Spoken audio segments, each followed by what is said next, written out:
fleet of them. Look on the ASA. My gosh. They're all going against the wind. It was basically a cube with inside of a sphere where the points of the cube were touching outside of the sphere. Oh, got it! Woohoo! Roger. There's troubleshooting here. So this isn't anything that just is limited to the United States. It's a worldwide phenomenon. That UFO podcast is powered by Zencastr. Zencastr is one of the world's leading platforms for recording and hosting podcasts. The open beta strives to put the power of studio-quality remote video production into the hands of anyone with a story to tell. Features include HD video recording, studio-quality sound, chat and footnotes. All running right from your browser so you can record from anywhere without ever installing anything. Check out the links in the show description to find out more.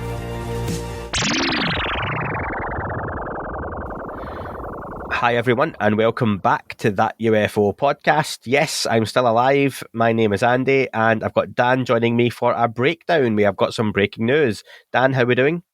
I'm great. I was almost tempted to introduce the podcast over you then and pretend that I'd gotten used to it. How are you, man? It's been a little bit. Yeah, I am all right. I am far from 100%. We've been catching up beforehand here, which has been good. Thank you to everyone who's got in touch on different mediums and social medias and emails and all that kind of stuff. It's been really nice hearing from people. And yeah, I'm doing all right. I had COVID for those who didn't see. I still have. I'm over the worst of it, I'd say that much. My wife tested positive today as we record this, so she is devastated given it's got a couple of weeks before Christmas. We had a lot of stuff planned, and again, it knocks all that for a loop. So yeah, but I mean, after today, my isolation period is up as well, and I'm just getting back to fighting fit. So having not recorded for what seems like an eternity, when it's not actually that long, I wanted to just a week, to do right? this. Yeah, do you know what? It's been a week, and here's the story, folks. As we record this, it's the 8th of December, okay? And it won't be too long a podcast because, like I say, I think I've got so long of energy, and then I'll be crashing. But on the Monday, the 29th of November, I wasn't feeling great, but I was all right. I was still working and stuff. And as the week went on, I just started feeling generally a little bit worse. And then on Tuesday, the 30th of November, we were on with Vinny from Disclosure Team, and I coughed once or twice on that podcast, but not bad. Like, you guys joked about me expertly muting the You did, cough. yeah, perfect timing. Yeah, so no one would have heard it. And right at the very end, as soon as we finished, I had a massive coughing fit to the point Dan and Vinny were asking, was I okay? My eyes were watering and everything. And I was like, yeah, just kind of a bit of a cold. And then the next day, on the Thursday, actually, it was Thursday lunchtime. I took a test. It was positive and kind of went downhill quite quick from there, to be honest. So back to a point, I think I want to discuss some of the news because I've been keeping an eye on social media, far from anywhere near as active as I normally am. And I'm sure that I'll get back to that maybe next week by the time I'm back to being fighting fit. But yeah, there was some breaking news, Dan, and a few other things I wanted to try and discuss and get one of these out there just to kind of to do a bit of chatting again on the news, because there has been some interesting news, hasn't there? There has, yeah. Yeah, there has. So listen, Dan, first thing, I wanted to do this last week, actually. We were chatting privately, weren't we? And the Gillibrand Amendment. And it's probably the case that when we're saying the Gillibrand Amendment, we're getting that wrong and using that wrong, aren't we? Because there are several Gillibrand amendments. And yeah, exactly. Attached to the NDAA, there are over 1,000 amendments. So when we're talking to senators and stuff like that, we should be specific. But the trouble with that is that these bill numbers are always changing. Doug Dean Johnson suggested that we all use the Gillibrand, Rubio, Gallego. I think it's Gallego.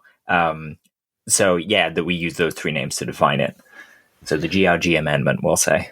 Yeah, that's it. And it's trying to get something that people are aware of immediately. Obviously, if you're on social media talking about the Gillibrand Amendment, it's more than likely going to be with the UFO, UAP stuff. But there are quite a few serious amendments in there. And it was brought up as some of the listeners and other folks online had mentioned this to various politicians and senators over in the States. And they were talking about the Gillibrand Amendment, but they could have been referencing some other stuff. One of them's quite a serious, I believe, like sexual assault amendment, isn't it? And Yeah, that's again, right. that's really serious, and that's going to have a big part in that bill.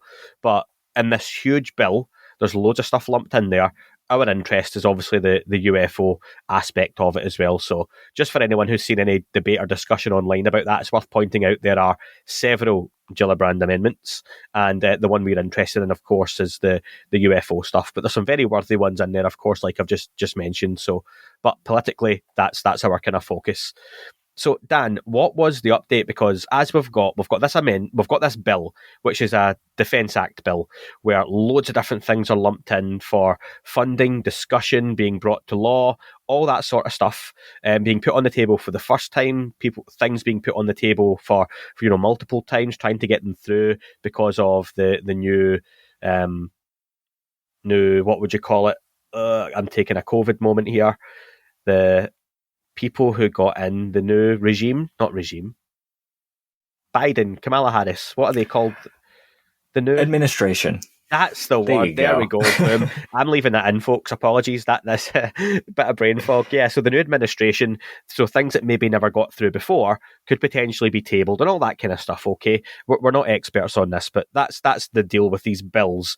As part of that, we were very excited to see that there was a bit for us on UFOs, on UAPs, and there was some tasty language in there that we were excited about, and it's been going through the motions. There's been some chat online where people have jumped the gun a little bit, and this is something I've had explained to me, where folks are saying, oh, today's the day it's all going to get passed, and it's not really likely to happen like that. Dan, was it that it was just all of a sudden we were going to wake up and everything had passed and it was all there? There's still a lot of work to do, and there's still processes and steps for this to go through. Is that right? Yeah, 100%. The usual thing, I like my train track analogies for this, that basically one train track got to the point that it was awaiting review to go to the president, whereas the other train track kind of stalled at a station. And someone at the station complained that it didn't have certain luggage. So they had to approve something that person did like and send it back through Congress for it to come through again. What we've seen today is that Bill S1605, which is the NDAA, be approved by the House or Congress, 363 to 70. And now that'll go back to the Senate, but it's kind of pre-approved. There might be a few small changes, but we're not going to see any massive changes there. After that point, that's when it goes to Biden to sign. If you remember the point where the media reported that the COVID bill contains UAP language and it's getting signed, that's kind of almost where we're at now. We're just waiting for that moment to come. Would you like me to tell you what's in the bill? Just before that, let's clear up, because again, having have had the downtime I've had now for kind of just about a week, we had the AOI MSG. Oh, that's right.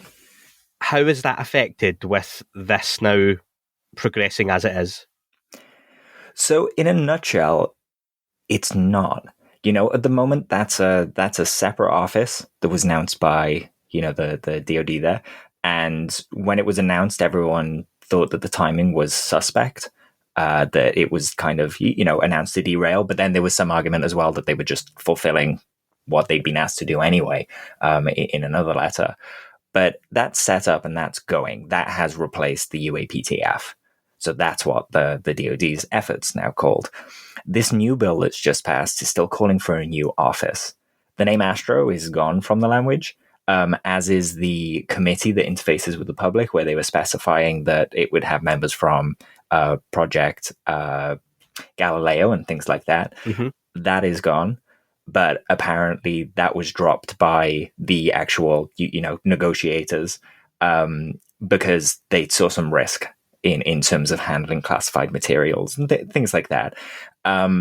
So while that's gone, I would say that the head of the new organization has been instructed to come up with a science plan, and that science plan could go on to include an executive committee. So it's not, while it's not in the language, it's not a huge loss because the head of the office gets to decide if something like that would be needed going forward. And Dan, I was going to mention we're in a chat with some people who are involved at that sort of level. You can put two and two together, and it was fair to say that we've had people who know what they're talking about in terms of all of what's going on. Let's just say that, who are telling us that, let's not focus on what's not in it. It's what's in there right now is really important. Anything that's been lost, people shouldn't really worry about, in that sense that we've got something really solid to work on from this, haven't we?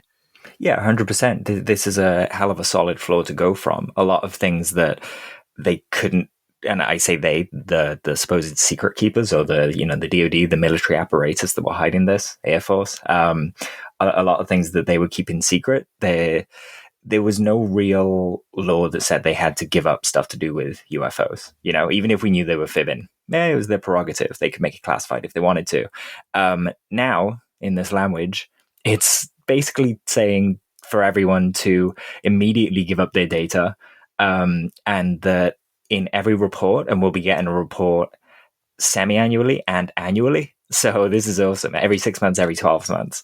The annual. Can I just bring up on that? One of the listeners last night, when I was going through Twitter, I can't remember who it was, sorry, had mentioned that biannual would be every 2 years. And I thought, again, was it just a COVID moment going, I thought biannual meant twice a year, but then I looked it up and it actually means both. So biannual can mean every 2 years, but also twice a year. And that was really confusing. I had this moment with the term bi-weekly as well before. I was like, wait a second, I need clarification. Yeah, it means both. It's in that same position as the word literally and figuratively in the dictionary now. They mean each other. And it's... Yeah. But yeah, so that was it. So when people see the biannual, I mean, I think biannual, you would almost always think it's twice a year. Like, is that fair to say that if you saw something was biannual or bi-weekly, it would be twice a week or twice a year, not every 2 weeks? But that's the way I would go. They do include kind of numbers. They say the first report within 180 days, within 90 days. So I would say that it means, every 6 months, every 12 months, we're going to be getting a report. But in those reports, they are asked to basically include, or to specify, everyone who's not playing ball with them. So the committees that are holding all of these people to account, and now we're talking the SecDef, we're talking the DNI, we're talking the Committee on Armed Services of House of Representatives, the Appropriations Committee, Foreign Affairs, the Permanent Select Committee. Basically, if they don't give up this data to these committees can actually hold them to account, and these committees give them their money. So their budget's going to be messed with, and we all know that these institutions do not like their money being messed with, and that's usually where they start, playing along. So we actually have some good levers. Good shout. Now, on this, there's a mention of international involvement, isn't there? That's one that I think particularly stands out for myself and yourself and those of us who aren't ingrained within the United States. Yeah, 100%. So the language is that the reports will include an update on the coordination by the United States with allies and partners on efforts to track, understand, and address unidentified aerial phenomena. So that's going to be really interesting for the UK, considering we did the whole Condine report thing and made some conclusions that they weren't a threat. They're going to want to know how we decided that. And the UK is notoriously tight-lipped about this stuff. Tim McMillan even said that it seems like they're trying to stop other places having the conversation. So yeah, it's going to be interesting when the USA starts talking to the UK about this. And let's not forget, there are other allies as well all around the world. This is a worldwide issue. So we might start hearing from some countries we haven't heard from before, and start hearing about some historical interactions maybe, because these reports are directed to include events that did not occur within the last 180 days, but weren't reported. So this first report could be thick. And on the reporting side of things, and this is what I like to get cleared up when we're doing these, are we going to get that same classified reporting and also declassified reporting where, and I get that as the public or any public, you're never going to get everything declassified, even if you think that we deserve it as the people and all that kind of stuff. It just doesn't happen. But are we going to get reports that, as the public, we can access and see? Yes, pretty much exactly like we saw with the preliminary report. People who had the clearances, they'd be able to see the the classified annex. But for us, we will see an unclassified version of that report whenever it comes out, which is just fantastic. So I guess, basically the yearly ones, we're looking at a deadline of October 31st, so Halloween. And then the biannual ones would be halfway in between, basically. So you can pop those in your calendars if this gets signed by Biden. I'm hopeful. But yeah, we have some countdowns to keep track of. What sort of level of transparency are you expecting, Dan, from this? Like, what happens now? So next year we get our first reports. What's going to be happening on that day? Is it going to be for you a little bit like when the UAP task force report dropped, where it's going to be the 31st of March and everyone's online, there's a big buzz, and the first report drops and everyone can kind of get tore into it, as we say in the UK or in Scotland particularly? But is that what you expect to start happening? Yeah, exactly. Well, there's no... I say there's a deadline for these reports. The reports could come before the deadline, but we all know there's a lot of work to be done. So, the deadline will probably shift as needed, but the bill basically says that we're getting 4 yearly reports for half-yearly reports until 2026. Where does this put the calls for congressional hearings? Because does it now separate the arguments between the people who want to see comeuppance and justice for what's happened over the last 75 years? But as we've seen from many people, that for progress's sake, we probably have to, and we've said this before, and again, I've shared my opinion, I put a G in there. My opinion is that we probably have to let that go right now for progress to be made, and it's worth our while putting our eggs in this basket, because we look like we've got some genuine progress. The initial reports will hopefully give us a tone, I would think, of what we can expect to see going forward. And we would hope those reports are a little bit tasty. We want to see some interesting new cases. We would hopefully like to see some maybe photographic evidence, although photos and videos are probably unlikely given the classification levels those would have. But for me, this is exciting enough, and I'm not baying for blood of... I suppose what I'm asking, Dan, is what good at this point then would calling for congressional hearings have? Because that's something that I see has quietened down quite a bit online. I feel like that's going to come back in the future as we're kind of, we essentially have now a bunch of people on our side within the law that can go digging for the stuff that would lead to those hearings. Yeah. One of the kind of bigger things for me in here was that UAP they've directed them to add that to the National Intelligence Priorities Framework. So that directive basically tells the whole IC to follow the directives. Like, that's a pretty big deal. They've yet to decide what priority UAP will be in there, but the fact that it will be named in that general instruction from the administration is pretty insane. As you were talking about the reports then and kind of what you expect to be in them, they actually do specify a few things that they want in there. They don't say, photos or that 23-minute video that we heard Lou talking about. But I'll just run through them real quick because I think it's worth it. So we're looking at, for the annual ones, all events from the last year, all events outside that 1 year period that weren't included, analysis from geospatial, signals, human and measurement and signature intelligence, which is pretty Chris Mellon language, right? Number of reports in restricted airspace and analysis. So that one line there is the remit of AOI MSG. Anything outside of that is way beyond the scope of it. Identification of threats, identification of adversary systems in the data, the ally stuff that we already touched on, an assessment of the health-related effects of UAP, so that's still in there, the biological language, which is important. Update on efforts to capture or exploit UAP. That's huge. That's huge. Currently, I think it's just Susan Goff out there with a flynet trying to grab them. But hopefully we'll hear a bit about those kind of baiting scenarios and stuff like that. The number of incidents involving nuclear assets, that's ships, subs, weapons, power plants, etc. They're looking at that relationship properly, and the Congress wants to know about it. And then it's the fact that we're getting the classified and unclassified. There will be a group designated as well to be able to address the nuclear stuff. We've heard Lou talk about how hard it is to have that conversation without revealing some, real specific classified capabilities. So it looks like they're going to make a group or pick a department specifically to look into the relationship between UAPs and nukes. Then the semi-annual report, which will be within 90 days of the enactment of this act. This will be the first report that we see, basically. It directs them, it says, the first briefing will include everything from the UAPTF or other office. So they cover in the butts, they were the AIMSG. Again, covers everything in the last 180 days, plus stuff that was left out. This is where they get to specify as well that certain offices aren't sharing data.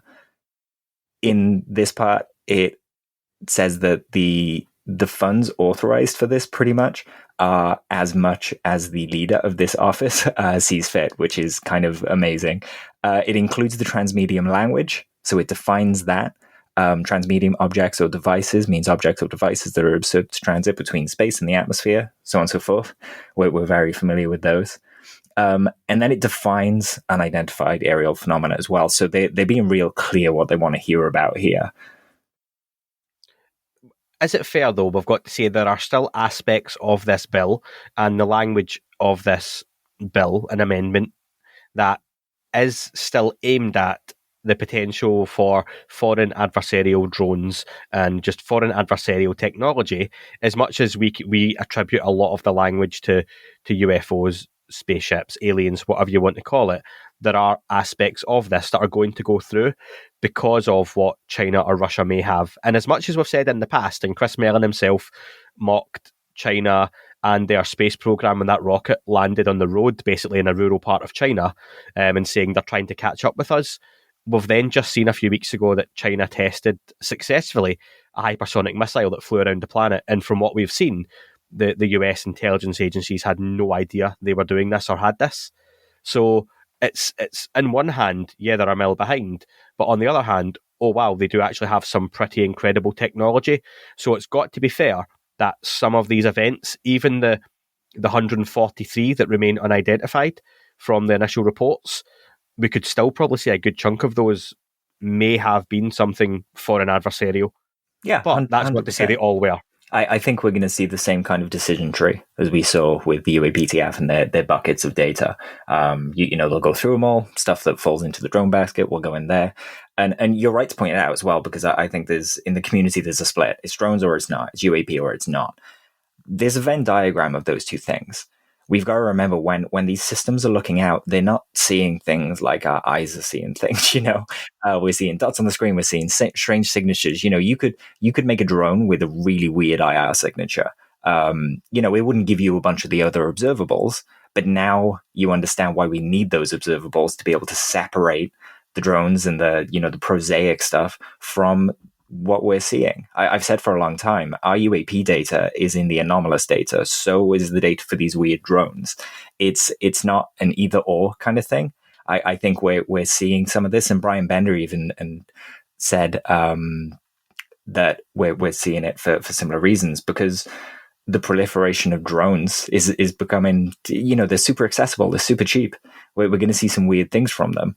I think it could be a really positive thing, though, because for sure. Even, let's go back to those 143 cases. One was a balloon and there was 143 unidentified.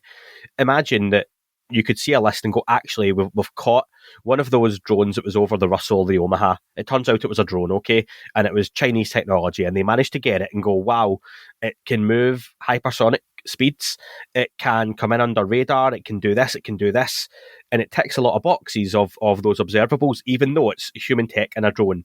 One, it's got a lot of questions come up of how have they done this? When did they get this? How can we replicate it? Uh-huh. But it may then clear up even half of those other cases, but you're still going to then be left with 70 even stronger examples of, but it still doesn't explain this. And it doesn't explain this, and it doesn't explain this.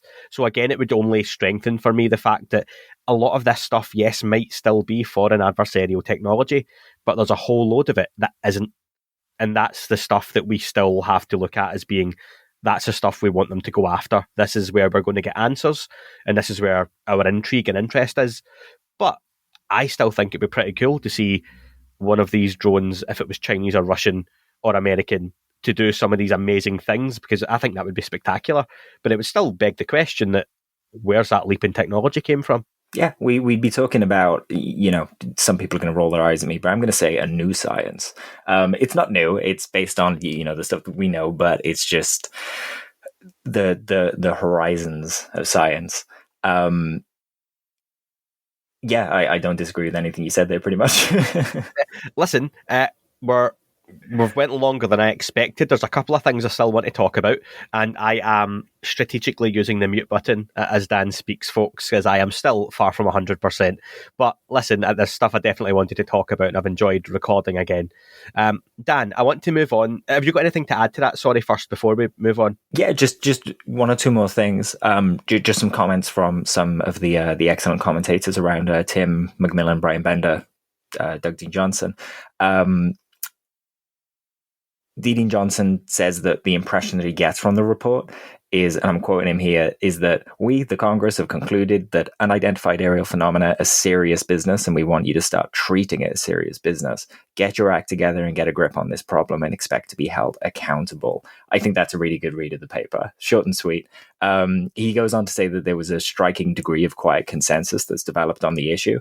We thought that it might be spoken about, and we had that statement from Tim Burchett, but it was no one disagreed with the UAP issue. This is bipartisan. It's incredible. He went on to basically talk about the historic nature of it, and kind of said that Congress has never before enacted any statutes that deal explicitly with the UAP. This really is a historic moment. If this gets signed by Biden, I'm going to get this framed and pop it on my wall. When? I meant to ask that before. When can we expect this to be signed? So now the next steps, it's got to go back through the Senate, and then it will go on to Biden. So around Christmas, okay. I'd say that would be optimistic, but that's when it was signed last time. But that was an emergency bill for the COVID stuff, so we might be looking into January. Brian Bender, on kind of the topic of the temperature of staff in the Pentagon and how they're responding, he said that he had a conversation last weekend with an official from the Pentagon about as senior as they come. And he doesn't name him, but he said that person said this is an issue that is higher than ever before on the radar, and there is little room to obfuscate anymore. So the secret keepers must be quaking a little bit, but it looks like they're playing along. Tim actually has an article coming out today from the Washington Examiner that kind of goes into the biggest reason that the DoD, the greater US government, haven't been talking about the UAP topic. He thinks it's because of how it exposes how ineffective the government has become because of all the bureaucracy. So I'm looking forward to that article, and I think there'll be some nice nuggets in there. Awesome, good stuff. And so we're looking at then, as you say, end of the year, start of next year for things to be signed off. I'm sure some of the listeners stateside that are more politically tuned in would let us know exact dates potentially. And from the back of that then, first reports coming around March, April? Yeah, I'd say that's about right. Birthday present for me for the middle of March potentially. Maybe a little early for that, but yeah. Once it's signed, I'll put my countdowns in my phone, and I'll post a couple of key moments for them as we go. Awesome. But it's been good work by a lot of people behind the scenes and in front of the scenes. And do you know what? Like I say, you can argue until the cows come home about the impact of UFO Twitter or someone writing to a politician or calling them or getting involved. One of our listeners got on one of the calls and spoke to the senator themselves, which is great. But at the end of the day, it all has come to this point. So it's not done any damage, which has been really good. So well done, folks. It's a little bit of progress. 100%. I'd say that anyone in this community gets to look at the world a little bit differently now. They know that you can change the path of the world and affect change through just grassroots movements and talking to people. And I think that's magic. Personally, it's a really nice day to remember that. Speaking of very small changes that could change the world, Dan, we're going to talk about the warp bubble article. Nice segue. Thanks, I've still got it. I've missed you, man. The warp bubble article by the Debrief's head science writer, Christopher Plain. We interviewed Chris a few weeks ago. Great guy. He'll be back on soon. He teased at the time, and I spoke to him off air as well, that he had an article coming, and it was going to be, it's Dr. Harold G. White, who is a former NASA employee with a specialism in warp drive technology. Now, the article claims that he was successful in manifesting a real, genuine warp bubble, something that until now has been the realms of science fiction, and it still is for many mainstream scientists, very much theoretical technology or theoretical science. It seems to be a starting point. The article points out that they have, I say created, and Dan, I'm talking about this differently to what I expected, because before we recorded, you mentioned that you've looked into this online, and it might not be as cut and dry or as black and white as the article states, and that would be really interesting to see it talked about a little bit more. I know Chris Plain is on the Singularity Lab, I believe, in the next couple of days with Michael Mataluni. Tomorrow. I'm looking forward to it, because I'm sure Chris will give some more details and respond to what different communities have been saying, Well, listen, that's it. I always see, and I mentioned this to you, Dan, that when we see these articles with a huge big headline like "Scientists Invent Time Travel," and you click on it and it's IFL Science or it's Futurism or whatever you follow for your science news, and it's almost clickbait, because you click into it and you find out that scientists haven't invented time travel. Scientists at CERN have found a particle existed for a split nanosecond that showed signatures that could be a sign of something going back in time. And it's like, so it's not really a DeLorean going 88 miles an hour yet. It's something that might be akin to time travel from a scientist's point of view. So it can be a bit clickbaity. However, the article by Chris Plain, it does state quite clearly that they wanted to point out that they have created a real, genuine warp bubble in this lab. However, Dan, you've seen, not to say you're saying that's wrong, but you've seen some stuff online, haven't you, that suggests that might not be 100% correct? Yeah, I'm seeing the word kind of simulation modeling kind of thrown around a lot. And I'm getting the impression that the magic in this is the shape that caused the signatures that we're reading about.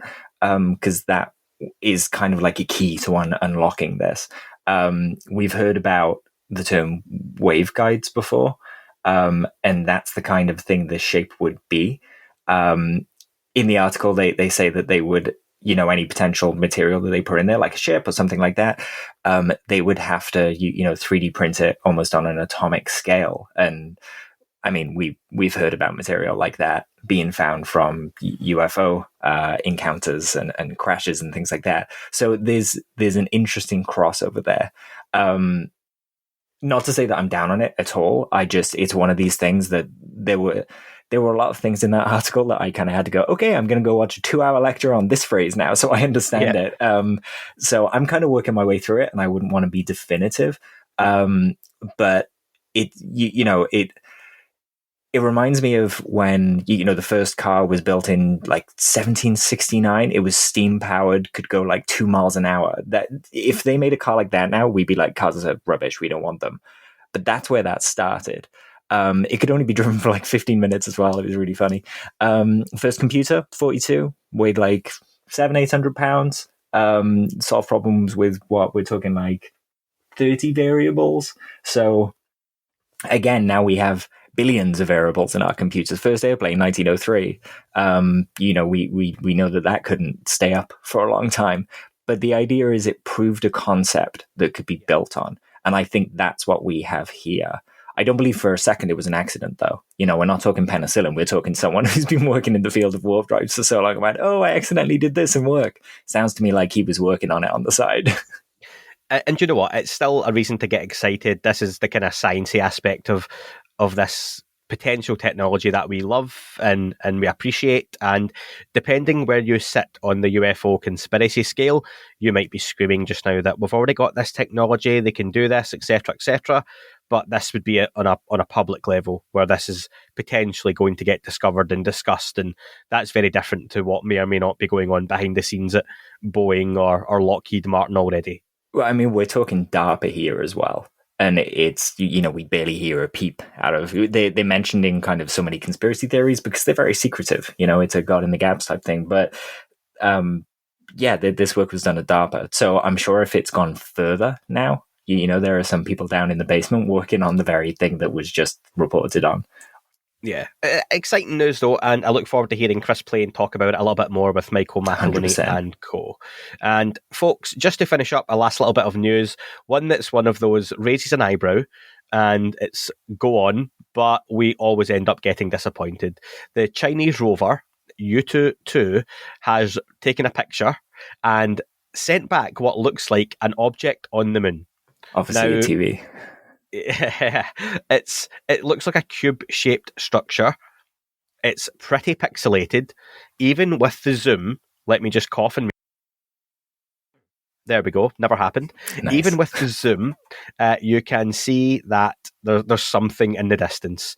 I have seen a few different reports, but it looks like it's at a distance of 80 metres.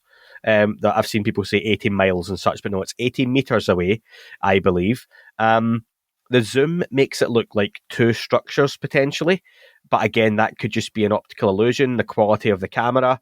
Not to sound pure skeptic here, but that is just a fact because of what we're looking at and the quality of the equipment. The rover itself is going in for a closer look. It will take 2 to 3 lunar days, which is around 60 to 90 days here. So we're looking at around probably March. Oh, birthday time again. So we could be getting a report on UFOs and a really good look at an up-close house on the moon. But I've seen all different types of things. It could be from just optical illusion. It definitely appears that some things there to just some rocks. It could just be that something's been shaped by an impact of a meteor, an asteroid impact. Or it could be something a little more exotic. Dan, where are you sitting on this one? When I saw it reported on, it reminded me of did you see the Netflix show Space Force? Yes. Where you just had the two countries on the moon and they didn't know that each other was there, and then they were discovering each other. And I just when I read the report, I thought, how hilarious would it be if America announced that they'd found a structure and they were investigating it and it was rolling towards them, and actually they'd just been looking at each other the whole time. Do you know what? Slightly off topic, but that we touched on it at the time. It's such an underrated show. If you tried Space Force and gave up after a few episodes, just go back and watch the full series. It gets quite decent. Yeah, it's a lot of fun. And I think there is a lot to that show that is far more realistic than we could. It's probably terrifying how some of the incompetence that you laugh at is probably pretty spot on. Yeah, in terms 100%. of how things work. It's probably the comedic version of the article that Tim's going to bring out today, Yeah, potentially, yeah. But yeah, so it's interesting. It's one of those slightly left field disclosures we always talk about. Is it a potential that we just get a picture of something? And what if the Chinese do come out and say, look, we've found a structure on the moon. There's no one there. There's nothing in it. There's no readings we can get, but this has been built and not by us. That could be a huge conversation starter, and maybe, well, I say maybe, I shouldn't say that. It's just coincidental the timing is going to be around that first UFO UAP report as well from the US government. But it looks like 2022 has got some interesting things to look at straight off the bat, doesn't it, Dan? Yeah, 100%. I feel like this is all snowballing. And just different angles keep coming into it, we're not just talking, when we speak about other forms of intelligent life, we're not just talking about UFOs anymore. We're talking about how we define the life around us that's complex now. A dog's intelligent, cats, squids, all that kind of stuff. We're realizing we live in this intelligent, living, breathing ecosystem. As we're looking out into the cosmos and finding that, we're part of a larger system again, it's a real interesting time. Absolutely. Next up, folks, I have Ross Coulthart on the show. We have a ton of listener questions. I'll be sticking those in a document for Dan to do me a favour and start sifting through. We've got loads from last time, and we've got loads and loads sent over again this time as well. Well over 100 in just the last couple of weeks. But given how ill I've been, I've just been sticking them in a folder and forgetting about it. So that will be coming up soon. And of course, the interviews with Diana Pasilka, Mary Rodwell, and others have been rescheduled for further weeks down the line as well. But a lot of content still to come this month. We've got a roundtable that we're in the planning stages of as well. That would have been arranged already had I not been ill last week. But that'll be one to look forward to. And it'll be some folks speaking about something that's not been talked about really publicly too much yet. Is that fair to say, Dan? Yeah, I can say I'd that say much. so. Yeah. And you'll know who they are as well. So I'm looking forward to having that discussion and asking a few questions, because I'm sure when I put it out there, you will all have a lot of questions for them as well. That'll be really interesting.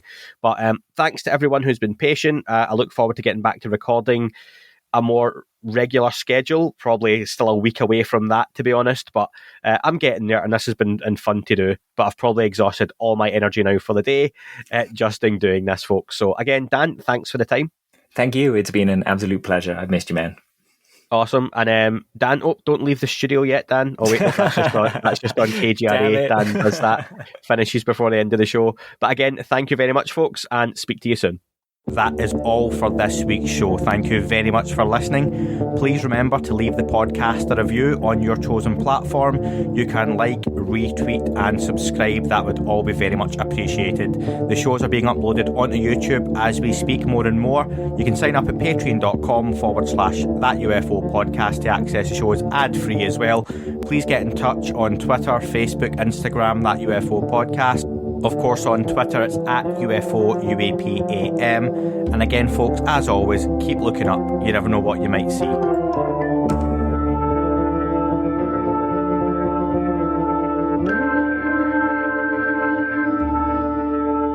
It wasn't a tic-tac and not quite a saucer, more like a hubcap designed by Chaucer, a little baroque and quite steampunk, like Alice was playing bass for the Parliament of Folk. The little fucker hovered right outside of my window, and when I shoved out the screen, he made it an issue. I don't think he expected me to see his ass, but I'd had some champagne and smoked a little around.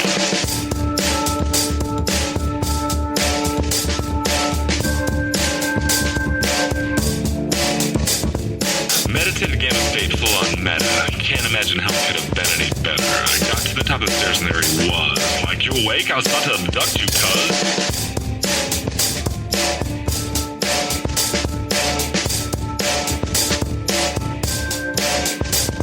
I jumped back and nearly kissed myself, and I climbed out the window after the elf, and I woke up in my bed and there was something on my head and everything was weird and everything was red. And I called out to my boys. They thought this was noise. They thought it was a dream. They thought it was my toys. They thought it was my problems, and they think I should seek therapy, and I don't know what to do because it doesn't really scare me.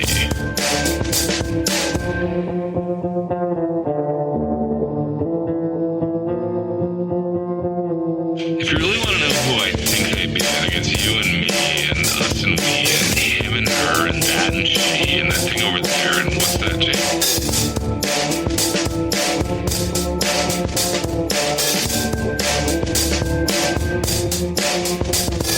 If we're being serious, open your mind, consider your heart, consider time, consider your space, consider your lies, consider your life, consider your eyes.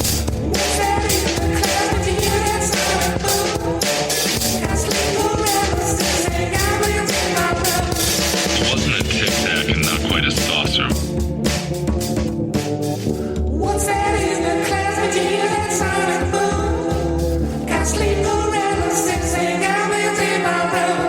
It wasn't a tic-tac and not quite a saucer.